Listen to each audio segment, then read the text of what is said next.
नमस्कार, आप सभी का स्वागत है हमारे नए पॉडकास्ट शो क्रिएटिव टॉक्स में। मैं हूं आपके साथ उद्देश्य मंगल। देखिए, बच्चों की एग्जाम्स आने वाली है। कई तरीके से बच्चे प्रेशर में होंगे, कई बच्चे कुछ टिप्स चाह रहे होंगे। इसी बीच हम एक ऐसे मेहमान को लेकर आए हैं जो बच्चों को वही टिप्स देंगे जो उनकी आने वाली एग्जाम्स को क्रैक करने में मदद करेंगे। जी हाँ, वो किसी नाम या पहचान के मोहताज नहीं है। फिजिक्स गुरु के नाम से जाने जाते हैं। अब तक 50,000 से ज्यादा बच्चों को पढ़ा चुके हैं। 2500 से ज्यादा डॉक्टर्स को बनाने में उनका हाथ रहा है। IITN को बनाने में उनका हाथ रहा है। जी हाँ, और जिन्होंने अपना 20 साल एजुकेशन फील्ड में दिया है, विशेषकर IIT और JEE के फील्ड में। तो हमारे साथ मौजूद है खास मेहमान मिस्टर आशुतोष कुमार वर्मा। सर, आपका बहुत बहुत स्वागत है। Thank you sir, thank you sir. सबसे पहले तो यही, हमारे बच्चों को आप अपने बारे में बताइए, अपने पूरे 20 साल के करियर के बारे में बताइए। बचपन से लेकर अब तक क्या क्या कुछ खास रहा है, इस बारे में भी बताइए। वैसे तो एक टीचर की पहचान इस बात से है कि उसने अपने लाइफ में कितने बच्चों का भविष्य संभाला और कितने बच्चों के कैरियर बनने में उसका साथ रहा है। तो मेरे इस 18-20 साल में, जैसा कि आपने बताया, कि लगभग 2500 के आसपास स्टूडेंट डॉक्टर बने, लगभग 3000 के आसपास स्टूडेंट IITN बने। उन्हें मुझे पढ़ाने का सौभाग्य मिला और मैं उनका साथ दे पाया। इसके लिए मैं गर्व महसूस करता हूँ। 10-12 स्टूडेंट ऐसे भी हैं जो सिविल सर्विसेज में हैं, IAS में हैं, तो बहुत अच्छे बड़े पद पर हैं, काम कर रहे हैं। और जो ये 50-60 हज़ार स्टूडेंट मुझसे पढ़ाने को मिले तमाम अलग अलग इंस्टीट्यूट में, पूरे इंडिया के अलग अलग स्टेट में, तो इस पूरी जर्नी में बस इस बात की खुशी है, यही एक सबसे बड़ी एक टीचर की पहचान होती है, मेरी या किसी भी टीचर की, कि वो अपने बच्चों के कैरियर बनाने में किस हद से गुजरता है। बिल्कुल, बहुत सारे ऐसे बच्चे भी मिले मुझे जो शायद IITN नहीं बन सकते थे। वो आज अगर वो सुन रहे होंगे तो इस बात को फील करेंगे, लेकिन उन्हें बना पाया मैं। उनके बनाने में मैंने मेहनत की। बहुत सारे ऐसे स्टूडेंट जो डॉक्टर नहीं बन सकते थे, उतना बेस तैयार नहीं था, उनकी कमियां थी। उन कमियों को नजरअंदाज करते हुए मैंने उन कमियों को पूरा किया, उनके साथ लगा। यही सबसे बड़ी उपलब्धि है। और बाकी सीकर के एक बड़ी इंस्टीट्यूट में लगभग 10 साल के आसपास मैंने काम किया, एकेडमिक हेड के तौर पर काम किया। और गंगापुर सिटी में भी एक इंस्टीट्यूट में मैंने 3-4 साल यहाँ और फिर सीकर में एज ए डायरेक्टर काम किया, as a physics HOD, as physics कह सकते हैं, फैकल्टी के तौर पे काम किया। तो नीट और JEE में मैं सच बताऊं आपको, तो मेरी पहचान की बात आप करें तो जो IT का एडवांस्ड का जो एग्जाम होता है, वो इंडिया का सबसे टफेस्ट एग्जाम है, टेक्निकल एंट्रेंस एग्जाम के हिसाब से देखें आप तो मैं अगर समझता हूं कि IT एडवांस्ड की जो टीचिंग है वो बहुत टफ होती है, क्योंकि क्वेश्चंस इस तरह से बनते हैं कि उतनी अच्छे लेवल पे कॉन्सेप्ट की तैयारी हो पाए, सिंप्लीफाइड हो पाए, एक बच्चे को उस लेवल पे तैयार कर पाए, इतना आसान नहीं। तो वो मुझे लगता है कि मैं आसान बना पाता हूँ बच्चों के लिए, कि IT का एडवांस का पेपर भी बच्चा बहुत इजीली सॉल्व करता है, चैलेंजिंग वे में सॉल्व करता है। नीट के लिए और भी खतरनाक हो जाता है। फिजिक्स उसके नीट वाले बच्चे के दिमाग में तो बैठती ही नहीं, उसको तो ऐसा लगता है ये पराया सब्जेक्ट है। तो जब एक नीट के बच्चे को आप फिजिक्स इतना उसको अपनापन दे देते हैं कि वो बच्चा, नीट का बच्चा अगर फिजिक्स में इतना अपनापन महसूस करे कि वो केमिस्ट्री और बायोलॉजी से भी ज्यादा फिजिक्स में इंटरेस्ट लेने लग जाए, पढ़ने लग जाए, तो इससे बड़ी उपलब्धि और कुछ नहीं हो सकती है। तो ये दोनों स्ट्रीम में मैं ठीक ठाक पढ़ा लेता हूँ। तो मुझे लगता है कि अब इस रास्ते में ही और बहुत कुछ करना है, और बहुत सारे बच्चे और बहुत सारे परिवार जो मुझसे जुड़ पाएंगे, जिनको अगर मैं कैरियर बनाने में मेरी हेल्प हो पाएगी, तो मैं अपने आप को बहुत सौभाग्यशाली समझूंगा। जी सर, आने वाले समय में, यानी मैं जनवरी मंथ की बात करूंगा, IIT मेंस फेज 1 की एग्जाम लगने वाली है। इसके लिए बच्चों को आप क्या कुछ टिप्स देना चाहेंगे? वैसे इस टाइम में दिसंबर मंथ में, जिस जनवरी में अटेम्प्ट है फर्स्ट, तो दिसंबर मंथ तक वैसे कोर्स कंप्लीट हो चुका होता है बहुत सारी संस्थाओं में। और अच्छा तो यही, बेहतर तो ये रहता है। अब ऐसे टाइम में रिवीजन मैटर करता है, टेस्ट सीरीज मैटर करती है, और उससे ज़्यादा मैटर करता है काउंसलिंग, कि इस टाइम में बच्चे को बहुत अच्छी तो टेस्ट सीरीज मिल जाए, जो मतलब ऐसे झूठे मार्क्स उनको ना दिलाए, और ऐसा भी नहीं हो कि वो जैसा JEE का पेपर बनता है उससे अलग स्ट्रीम में भी जाए। तो बहुत बैलेंसिंग पेपर मिल जाए बच्चे को, और पेपर का उसके जो मार्क्स हैं उसमें जो कमियां हो, सेम डे वो कमियां दूर की जाएं फैकल्टीज की तरफ से, टीचर की तरफ से। और बच्चा भी तुरंत का तुरंत क्या करे, कोई टॉपिक अगर वीक है तो सेम डे उसे दूर करे। इस समय बच्चे को सबसे ज्यादा टीचर की जरूरत होती है, पेरेंट्स की तरफ से मोटिवेशन की जरूरत होती है। तो इस टाइम में बच्चा ज्यादा से ज्यादा प्रैक्टिस करे, जो चैप्टर आपके वीक हैं उन्हें आप रिवाइज करें, और कहीं भी घबराएं नहीं। मतलब कहीं से आजकल सोर्सेज की कोई कमी नहीं है। और मैं आपको बता दूं, बच्चे को एकदम स्वार्थी होना चाहिए अपने करियर के मामले में। यदि आपको कोई भी चैप्टर, कोई भी टॉपिक अगर वीक लग रहा है, तुरंत आप उसे बताएं, अपने टीचर को बताएं। कई बार बच्चे संकोच करते हैं कि यार हम बताएं कि नहीं बताएं। ये जो टाइम चल रहा है, क्योंकि आप एग्जाम से पहले जितना कर सकते हैं कर लीजिएगा, उसके बाद उसके बाद फिर चीजों को एनालिसिस करने का कोई मतलब नहीं है। तो आप हर दिन एनालिसिस करें, कोई भी कमजोरी हो उसे तुरंत का तुरंत दूर करें, मजबूत करें और कॉन्फिडेंस रखें। मैं आपको कहूंगा किसी भी एग्जाम को क्रैक करने के लिए बच्चों, कॉन्फिडेंस ही मेन पार्ट है, वही आपको जिताएगा। वो है तो ही आप अच्छा पढ़ पाएंगे, अच्छा रिवीजन ले पाएंगे और अच्छी टेस्ट सीरीज दे पाएंगे और अच्छा आप एग्जाम उस दिन अच्छा एग्जाम परफॉर्म कर पाएंगे। बिल्कुल सर, इसी बीच में मैं बोर्ड्स को भी ले आता हूँ। बोर्ड्स की एग्जाम्स भी कंडक्ट होने वाली है, इसी बीच IIT JEE की भी होने वाली है। बच्चे को दोनों ही एग्जाम्स क्रैक करनी है, फोकस दोनों पे ही रखना पड़ता है। तो कैसे मैनेज करें और क्या कुछ ऐसी टिप्स है जो बच्चे अगर अपनाए तो दोनों में ही अच्छे मार्क्स हासिल कर सकें? देखिए, पहले तो इस बात को भी बच्चों को समझना होगा कि ये बात समझ लें कि पहली बात तो आज के समय में हर जगह पर फाउंडेशन जो चलता है उसमें टीचर खुद इस बात को ध्यान रखता है कि बच्चा बोर्ड का भी पेपर देगा, JEE मेन का भी पेपर देगा और इसी ये दोनों चीजें लगभग एक सेम टाइम में होती हैं आगे पीछे। तो पहली बात तो टीचर ऐसा पढ़ाता है कि बोर्ड कवर होता है। वो किसी टॉपिक को पहले डेफिनेशन समझाएगा, फिर वो कॉन्सेप्ट बताएगा, फिर थ्योरी, फिर न्यूमेरिकल, फिर एनालिसिस, इस तरीके से चलती हैं चीजें। तो बोर्ड कवर होता है। अब बात ये आती है कि फिर भी इसके बाद ही प्रैक्टिस की जरूरत होती है कि कई बार ऐसे, वैसे तो टू द पॉइंट भी क्वेश्चंस आते हैं बोर्ड में, लेकिन कुछ जगहों पर लिखना भी पड़ता है। तो अब ऐसे ये मान के चलें कोई भी चीज बिना प्रैक्टिस के आप अच्छी परफॉर्म नहीं कर पाएंगे। तो प्रैक्टिस चाहिए होती है। तो इस समय ऐसा कर सकते हैं थोड़ा एग्जाम से पहले, बोर्ड एग्जाम से पहले, कि आप बोर्ड के पेपर ले लें, सैंपल पेपर ले लें, कॉपीज ले लें उस टाइप से, और पर डे के आप एक दो पेपर आप लिखें, राइटिंग करें। जितनी ज्यादा राइटिंग स्किल आपकी तैयार हो जाएगी कि हमें इस टॉपिक में, और क्योंकि बहुत सधा हुआ लिखना होता है, ऐसा कि भाई जो चीज वो पूछी जा रही है वो तो आ जाए और बिल्कुल सही तरीके से आ जाए। तो प्रैक्टिस जरूरी है इसके लिए। कुछ और इससे फायदा होगा, ऐसी बात नहीं है। आप जब बोर्ड की प्रिपरेशन कर रहे होंगे, आप राइटिंग कर रहे होंगे किसी क्वेश्चन की, तो इससे आपका जो JEE मेन है वो भी कवर हो रहा होगा, ऐसी बात नहीं है। दिक्कत तब है जब आप इन दोनों चीजों को सेपरेट कर देंगे। आप ये सोचेंगे यार कि बोर्ड की प्रैक्टिस अब मैं आज से शुरू कर रहा हूँ, आज के बाद तो मैं JEE मेन के लिए कुछ पढ़ूंगा ही नहीं, या JEE मेन ही पढ़ूंगा मैं तो 2-4-10 दिन पहले ही खाली नीट का पेपर, बोर्ड की प्रिपरेशन करके जाऊंगा। वो गड़बड़ कर जाएगा। आपके माइंड में दोनों चीजों को इजी गोइंग लेते हुए चलें। दोनों के लिए किसी एक के लिए ज्यादा प्रायोरिटी नहीं दें और ज्यादा स्ट्रेस नहीं लें, ज्यादा एक्स्ट्रा फोकस किसी एक डायरेक्शन में नहीं दें। मतलब सर का ये कहना है, फिजिक्स गुरु का ये कहना है कि अगर आप दोनों में ही समन्वय स्थापित करके चलेंगे ना तो सक्सेस पा सकते हैं, क्योंकि एक तराजू अगर भारी हुआ तो दूसरे में कम हल्कापन अपने आप ही आ जाता है। तो उस चीज का बिल्कुल ध्यान रखिएगा।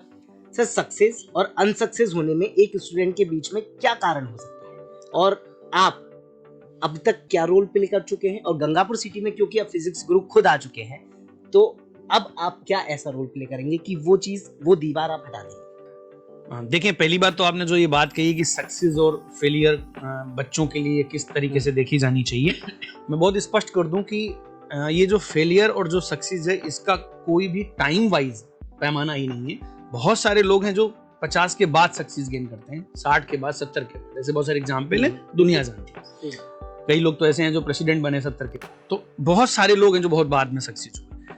और अब आती बात कि सक्सेस ये चीज मान लेना कि आप 12th के साथ आप नीट में क्वालिफाइड हो गए या JEE में क्वालिफाइड हो गए तो आप सक्सेस हो गए, ऐसा मान लेना भी इसलिए गलत है कि कई ऐसे भी बच्चे हैं जो इधर तो सक्सेस हो गए, फिर उसके बाद जब वो कॉलेज गए उसके बाद गड़बड़ हो गई, या कॉलेज कंप्लीट हो गया उसके बाद बिजनेस नहीं कर पाए या फिर जॉब नहीं कर पाए, उतना अच्छा सक्सेस नहीं ले पाए।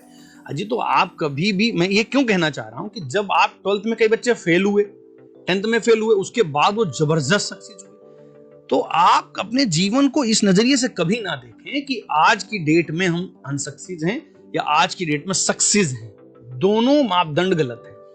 मैं मानता हूं कि आपके सामने जो भी सिचुएशंस आ रही हैं, बस कभी कभी आप जो चाहते हैं वैसा नहीं होता, कभी कभी जो नहीं चाहते हैं वैसा हो जाता है। तो आप क्या करें इसमें, आप तो लगे रहिएगा। जब आपके खिलाफ कोई चीज हो तो उस दिन आप दृढ़ संकल्प के साथ, अपने आत्मविश्वास के साथ आगे बढ़िएगा। ज्यादा जरूरी सक्सेस तो मैं आपको बताऊं एक शब्द में कि जिस दिन आपको ये सिचुएशंस हैंडल करना आ जाए, समझ लीजिए उस दिन आप सक्सेस हो गए। चाहे वो एज आपकी 20 साल की हो, 15 की हो, आप 60 की हो। कई लोगों को 60 साल के बाद समझ नहीं आती कि यार सिचुएशन बिगड़ रही है, अब हैंडल क्या करना है, बहुत बुरा हाल हो जाता है, सब उल्टे सीधे हरकतें शुरू कर देते हैं लोग। कई बार ये मैच्योरिटी 20-21 साल के बच्चे में भी आ जाती है। तो सक्सेस तो वो है जब आप आने वाली हर सिचुएशन को बहुत प्रॉपरली, काम डाउन होते हुए, एकदम शांत मन से उसे हैंडल कर पाते हैं, then you are just succeed person. उसी दिन, चाहे भले आपने फाइनेंशियली या सोशल वाइज एक बहुत बड़ी सक्सेस अचीव ना की। तो मेरा बस ये कहना है, जब भी कभी आप फेल हो तो उस दिन ये मान के चलें आप मुस्कुराएं।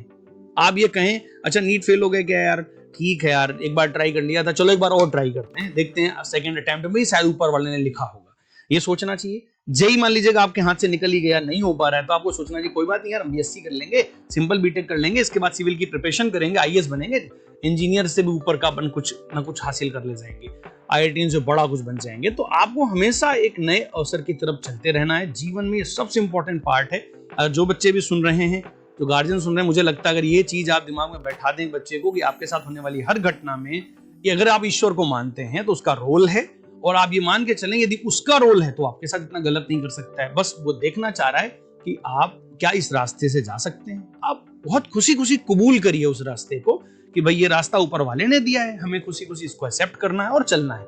फेलियर्स को भी बहुत मतलब कह सकते हैं पॉजिटिविटी के साथ आपको एक्सेप्ट करना चाहिए। देखिए फिर आपको सक्सेस कैसे मिलती है या जो आप चाहते हैं वो कैसे मिलता है। तो मेरा ऐसा मानना है, प्लीज ऐसा कभी ना करें कि आज के दिन एक इंसान सक्सेस हो गया, ये भी गलत है, या आज के दिन कोई इंसान अनसक्सेस हो गया, वो फेल हो गया, ये भी मानना भी दोनों वर्ड जो है टाइम वाइज जी जस्टिफाइड नहीं।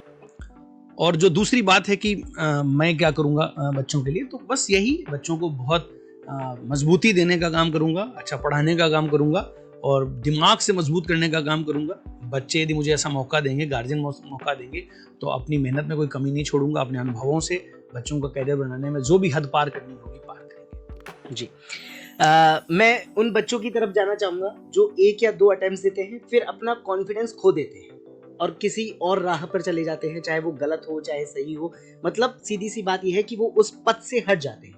उनके लिए आप क्या कहना चाहेंगे और उनको कैसे वापस लाया जाए, वो कॉन्फिडेंस बिल्डअप किया जाए?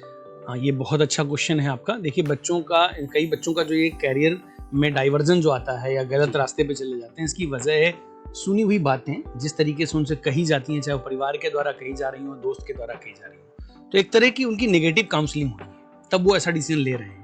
तो इसका सलूशन सीधी सी बात है, जब शब्दों से एक बच्चे ने ये निर्णय लिया है तो शब्दों से ही वो निर्णय या तो बदल सकता है या वो इस रास्ते से जाने से बच सकता है।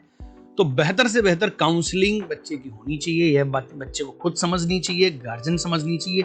यदि इसमें मैं कमी मानता हूँ गार्जियन की, यदि एक बच्चा इस डायरेक्शन में जा रहा है, वो थोड़ा सा डिप्रेशन में है, नेगेटिव माइंडसेट में जा रहा है, वो बहुत एनर्जाइज नहीं रहता है, और फिर भी गार्जियन अगर इस बात को ऑब्जर्व नहीं कर पा रहा है, वो अच्छी काउंसलिंग दिला नहीं पा रहा है, अच्छे टीचर्स के पास नहीं ले जा पा रहा है, तो ये वहाँ एक छोटी सी कमी रह जाती है।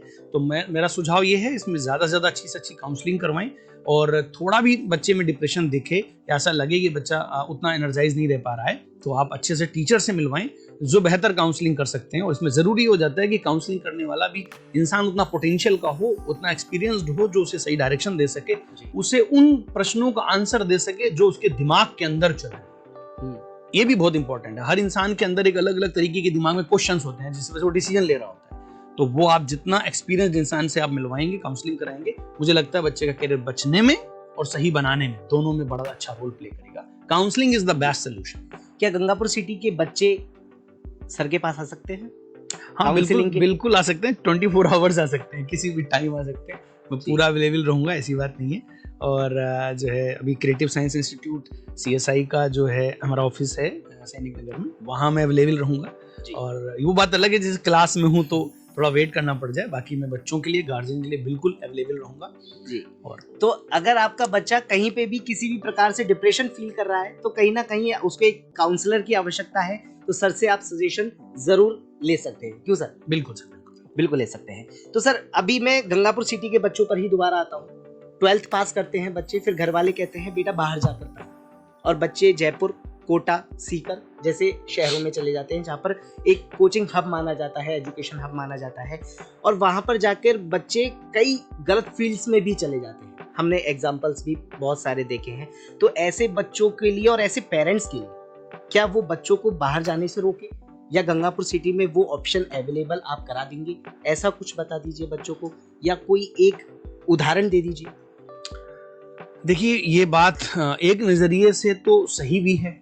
जैसे मान लीजिए बहुत सारे ऐसे रीजन है, बहुत सारे एरिया हैं जहाँ पर बहुत अच्छी फैसिलिटीज नहीं है। बिल्कुल, जैसे एज्यूम करते हैं कि कोई एरिया ले लीजिए, आप टॉक एरिया ले लीजिएगा इस साइड का, या फिर भरतपुर एरिया, या थोड़ा सा ऐसा एरिया जहाँ बहुत अच्छी कोचिंग नहीं है, बहुत अच्छे टीचर नहीं, तो मैं क्यों कहूँगा कि वहाँ के बच्चे तो वहीं पढ़ें चाहे भले अच्छी शिक्षा नहीं हो। पहली बात, जाना भी चाहिए। सीकर जाना चाहिए, कोटा जाना चाहिए, जहाँ अच्छी टीचिंग मिल सके, गंगापुर सिटी भी आना चाहिए। लेकिन यदि अब होता क्या है, जब हम बाहर जाते हैं, चाहे आपको पहले कोटा जाते थे बच्चे, अब तो खैर इतना कोटा नहीं मूव कर रहे हैं, लेकिन चाहे सीकर जाएं, लेकिन वो तब जाएं जब उनके पास व्यवस्था नहीं है। क्यों? उनको अपनी तैयारी के साथ साथ बहुत दूसरी और पैरेलल में लड़ाई लड़नी पड़ती है। अब भीलवाड़ा का बच्चा है, अच्छी कोचिंग नहीं है वहां पे, तो बच्चा वो सीकर आ रहा है, तो सीकर में मजबूरी में आ रहा है, और सीकर में आके मजबूरी में पढ़ाई करता है, और वहाँ अच्छी बेहतर कोचिंग मिलती है, बेहतर टीचर मिलते हैं, अच्छी बात है। लेकिन पैरेलल में एक और लड़ाई लड़नी पड़ती है, स्वास्थ्य की, बहुत सारे गंदे दोस्त कहीं ना मिल जाएं, कई बार बच्चे नशे की लत में लग जाते हैं, कई बार बहुत ज्यादा डाइवर्जन हो जाता है, तो बच्चियों के लिए भी और बच्चों के लिए, दोनों के लिए बहुत खतरनाक है, लड़ाइयां दो हो जाती हैं। लेकिन यदि आपके शहर में उस पोटेंशियल के टीचर हैं, कोचिंग है, तो फिर वो जो लड़ाई है ना पैरेलल की, वो खत्म हो जाती है, तो आपको फिर तो बिल्कुल नहीं जाना चाहिए। तो गंगापुर सिटी मुझे लग रहा है राजस्थान का ये शायद तीसरा, और बहुत जल्द शायद तीसरे नंबर पे तो पहुंच ही चुका है, लेकिन जल्दी से ये प्रोग्रेस कर रहा है। तो बहुत अच्छी बड़ी फैकल्टीज यहाँ गंगापुर सिटी में आ चुकी हैं, पढ़ा रही हैं। तो ये सौभाग्य की बात है यहाँ के बच्चों के लिए, गार्जियन के लिए। इनको क्यों बराबर की दूसरी लड़ाई लड़नी है? केवल पढ़ाई पे फोकस करें, घर के पास रहेंगे, अपने मम्मी पापा के कैरियर गाइडेंस में रहेंगे, उनके ध्यान में रह जाएंगे, तो बहुत अच्छी देख रेख हो जाएगी। बच्चा केवल एक ही डायरेक्शन में फोकस करे।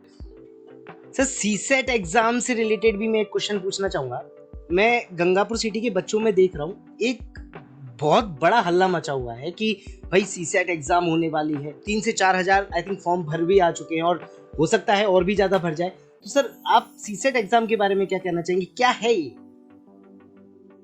वैसे तो ये डेटा 5-7 दिनों का ही है जिसमें इतने फॉर्म भरे गए हैं, और जो सीसेट का इतना हल्ला मचने का, इतने सारे बच्चों का मतलब इंटरेस्ट दिखाने की जो सबसे बड़ी वजह है, वो ये है कि उन्हें एक उम्मीद है कि हम इस एग्जाम से 2 फायदे होंगे। एक तो हमें हमारी सिचुएशन का पता चलेगा कि हमारी प्रिपरेशन किस पोजीशन पे है, दूसरा यदि कोई कमी होगी तो वो दूर की जाएगी, ये एक उम्मीद है, इसलिए बच्चे एग्जाम दे रहे हैं, और ऐसा होगा भी। एक्चुअली में हम यहाँ creative science institute Gangapur city में इस शपथ के साथ आया है कि अब हम बच्चों का कैरियर बनाने में, जैसे कहते हैं ना, हद पार करने वाली स्थिति, चैलेंजिंग वे में अपने आप को लेके जाना, कि बच्चों के कैरियर को उनका कैरियर नहीं समझ के अपना कैरियर समझते हुए हम तैयार करें। यदि उसका कोई चैप्टर तैयार नहीं है तो हम उसे पूरा करें, हम जिम्मेदारी अपनी मान के चलें। तो जब इस शपथ के साथ आप आते हैं तो आप एक बार एनालिसिस करना चाहते हैं कि बच्चा किस कैटेगरी का है, किस लेवल पे वो तैयार है। तो ये एग्जाम केवल इसलिए भी है कि बच्चा पेपर दे, हमें उसका पोजीशन का पता चल जाए कि उसका कौन सा सब्जेक्ट कितना अच्छा है, हमें एक डेटा मिल जाएगा उसकी एक्चुअल पोजीशन का, हम उसका सपोर्ट कर सकेंगे। इस एग्जाम के में जो आपको प्राइज डिस्ट्रीब्यूशन मिलना है वो तो खैर मिलना ही मिलना है, लेकिन साथ में हम उस बच्चे के साथ खड़े हो पाएंगे। यदि कोई चैप्टर उसका वीक होगा और बच्चे ने हमें कहा कि हमें सर ये चैप्टर तैयार करना है, तो हम उसके साथ खड़े हो पाएंगे, डाउट बता पाएंगे, उसको अच्छी काउंसलिंग दे पाएंगे, यहाँ तक की जरूरत पड़ी तो क्लास लगा पाएंगे, यहाँ तक की जरूरत पड़ी तो टेस्ट सीरीज दे पाएंगे। जो भी हमसे हो सकेगा एग्जाम से पहले तक हम उसकी पूरी मदद कर पाएंगे। सीसेट इसलिए करवाया जाता है। जी, काफी लोग ये सोचते हैं कि सीसेट जैसी एग्जाम सिर्फ फीस कंसेशन के लिए होती है। नहीं, ऐसा बिल्कुल मोटिव नहीं है। जो बच्चा कहीं भी पढ़ रहा है, यदि उसको वहाँ बहुत अच्छी टीचिंग मिल रही है, बहुत अच्छा सेटिस्फैक्शन है, तो उसे अपने आप को एनालिसिस करने के लिए भले सीसेट एग्जाम दे देना चाहिए कि हमारी तैयारी वाकई में अच्छी है कि नहीं है। बाकी उसे फिर यदि उसको वहाँ अच्छी मिल रही है तो डिस्टर्ब क्यों होना, फिर बिल्कुल जरूरत नहीं है। तो ऐसा नहीं है कि केवल स्कॉलरशिप के लिए है एग्जाम, ये है कि यदि बच्चा लायक है, काबिल है, उसे IIT बनना चाहिए, उसे डॉक्टर बनना चाहिए, तो उसे हम एक ऐसा प्लेटफॉर्म दें ताकि वो अपनी पोजीशन बताए, और यदि बहुत अच्छी है तो हम उसकी मदद कर पाए। जी, फिजिक्स गुरु से मैं जानना चाहूंगा कि उन्होंने गंगापुर सिटी को ही क्यों चुना? हाँ, ये थोड़ा सा आपका कॉम्प्लिकेटेड क्वेश्चन है। गंगापुर सिटी में असल में क्या है कि इंसान अपने पूरी जीवन में, मेरे जैसे 18-20 साल हो गए, 18-20 साल में 2 जगह मैंने बहुत समय दिया। एक सीकर में दिया लगभग 10 साल, गंगापुर सिटी में 2015-16 में भी मैं जुड़ा हुआ हूँ, फिर 20 से लगाकर 23 तक कोरोना टाइम में भी मैं यहाँ रहा हूँ। तो जब आप अपने जीवन का सबसे एनर्जाइज टाइम, सबसे पैशनेट टाइम, और जिसमें कहते हैं ना कि 24 घंटे में आप 18 घंटे काम कर रहे हो बच्चों के लिए, गार्जियन के विश्वास को जीतने के लिए, तो जब आप ऐसा समय कहीं गुजारते हो और मेहनत करते हो, फिर आपको कोई ऐसी चीज़ है जो ये क्वेश्चन मार्क लगा देती है कि क्या वाकई में आप में वो पोटेंशियल है, क्या आप चैलेंज लेकर एक बच्चे का करियर बना सकते हो। इस बात पे यदि क्वेश्चन लग जाए तो फिर इस क्वेश्चन को हटाने की जरूरत पड़ जाती है। इसलिए गंगापुर सिटी आया हूँ और चैलेंज के साथ आया हूँ कि बच्चों का करियर बनाऊंगा। और बस इस मन में बैठ गया है कि ये करियर बना करके अपने बच्चों से और गार्जियन से जब ये कहलवा दूंगा कि नहीं, उस शख्स में अच्छी पढ़ाने की कैपेसिटी है, ये तो बच्चा तय कर पाता है, और गार्जियन ये तय कर पाता है कि हमारे बच्चे की वास्तव में देख रेख शानदार हुई है। तो ये मन में जो एक थोड़ी सी बात नहीं कहते, लाइफ में कभी कभी कुछ चीजें चुभ जाती हैं, तो वो बस है कि बस वो आत्मसंतुष्टि हो जाएगी, वरना तो जॉब करने का या काम करने का पूरा इंडिया पड़ा हुआ था। तो गंगापुर सिटी है केवल एक मन में बस ठान लेना, इसमें फायदा गंगापुर सिटी के बच्चों का है, अभिभावकों का है। और साथ साथ एक और बड़ी बात कि गंगापुर सिटी का जो बच्चा है ना जी, वो वास्तव में बहुत मेहनती है, टैलेंटेड है, इतनी मेहनती। यदि आपने कोई चीज पढ़ा दी ना एक बार ढंग से, तो फिर ये आप भूल जाइए कि वो लापरवाही करेगा। गार्जियन लापरवाही नहीं करने देता है। तो जहां इतना अच्छा बच्चा हो, मतलब अगर सही से मेहनत की गई, तो ऑल इंडिया 100 के अंदर, ऑल इंडिया 10 के अंदर रैंक देने वाला बच्चा इस परिवेश में रहता है, पढ़ता है, तो फिर एक अच्छा टीचर, अच्छा बच्चा भी तो चाहता है। चलिए फिजिक्स गुरु से एक बात और जान लेते हैं, क्योंकि आपने ये तो बता ही दिया कि आप गंगापुर सिटी में क्यों आए और आपने गंगापुर सिटी क्यों चुना। अब सवाल ये कि आपने क्रिएटिव साइंस इंस्टीट्यूट को क्यों चुना, क्रिएटिव ग्रुप क्यों चुना? ये काफ़ी अलग क्वेश्चन है हालांकि।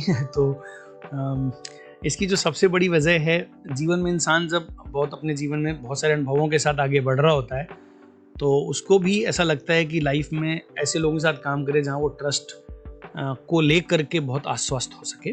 तो क्रिएटिव साइंस ग्रुप के जो को फाउंडर हैं श्री दीपक राज जी, जब मैं इनसे मिला और जब बातचीत की, बहुत सारे बिंदुओं पर डिस्कशन हुआ।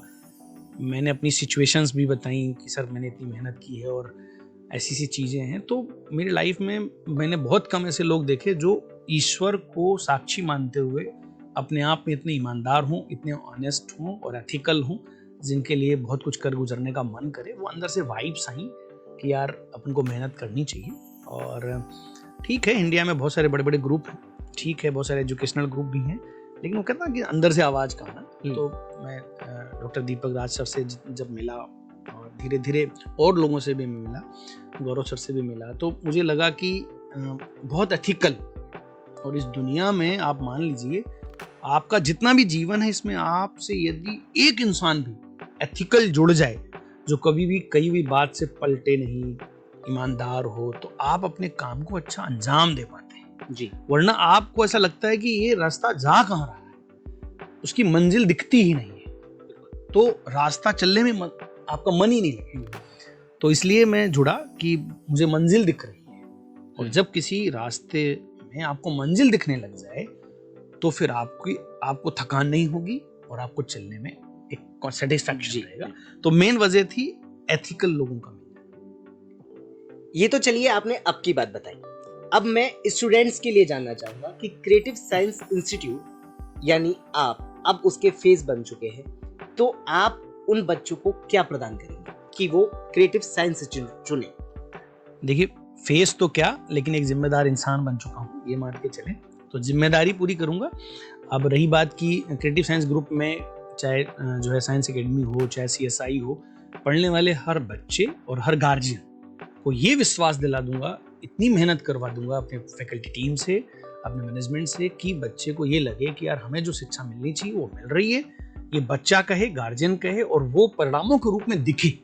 और यदि हम इस काम को कर पाने में सक्षम होते हैं, तो इससे बड़ा और बच्चों के लिए तोहफा नहीं हो सकता, गार्जियन के लिए उपलब्धि नहीं हो सकती, और हमारे लिए भी गर्व की बात नहीं हो सकती कि हम बच्चों में ये विश्वास पैदा करते हैं। कोई भी बच्चा कहीं भी पढ़ रहा हो और क्रिएटिव में जब एडमिशन ले आए, पढ़े, और उसके बाद उसे लगे कि यार क्या तो मुझे समझाया जा रहा है, क्या तो मेरा केयर किया जा रहा है, कितना तो मेरे से मुझे रिस्पेक्ट दी जा रही है, कितने अच्छे संस्कार सिखाए जा रहे हैं, हमारे दिमाग को कितना बेहतर बनाया जा रहा है, हम पहले जैसे थे उसमें और अब जो अब हैं या जो बन रहे हैं उसमें एक बहुत अच्छा परिवर्तन है। गार्जियन को लगे यार जब से क्रिएटिव गया है तब से यार बच्चे में चेंजेस आ रहे हैं, और बहुत पॉजिटिव चेंजेस आ रहे हैं, चीज़ों को समझने की क्षमताएं बढ़ रही हैं, सब्जेक्ट सीखने के साथ साथ आप में बहुत सारे अनुशासन, साथ साथ में आपको ईश्वर के प्रति ट्रस्ट आपका बन रहा है, लोगों के सोचने का, उन्हें देखने का नजरिया आपका बदल रहा है, आप में पॉजिटिवनेस बहुत अच्छी आ रही है, कभी किसी इंसान में कमी होने के बावजूद आप उसे अच्छी बेहतर तरीके से देख पा रहे हो और मजबूत बन पा रहे हो, अंदर से मजबूत बन पा रहे हो।